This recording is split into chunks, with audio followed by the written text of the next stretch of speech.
I've gone through lots of changes in my life, and while never has one been exactly like a change that I had gone through before, I have learned over the years and through my own process of teaching about transition that the transition process itself is well mapped.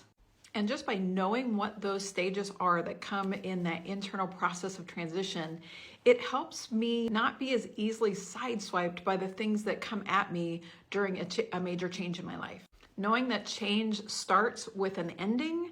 and realizing that it is normal during an ending to experience grief and loss, even when I chose the change, even when it was something I wanted to do,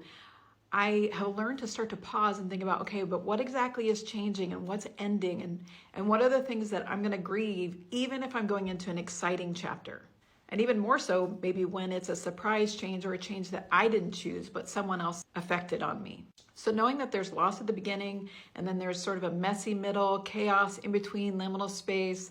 all of those terms, and that there are some pretty predictable things that happen in that middle part. And then there's beginnings, which can sound exciting, but it can also sound a little daunting sometimes and anxiety producing if you're not sure what you're beginning, or if those beginnings also include having to make new friends or learn a new job, new skills, a new location, all those things that can feel very out of your control at first and very unsettling. And so knowing there's some predictability in what comes along with transition and change is helpful to know. And so I'm going to continue to expand on those topics, but that's just something if you're in the middle of a big change or getting ready to face one,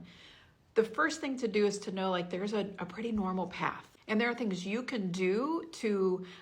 practice your agency and not feel like a victim and passive in the process. I'm Amy, and I'm a coach and debriefer, and I usually help people who are going through major life transitions when they're returning back from living abroad. But honestly, these things about transition can apply to anyone who's in a major change in life.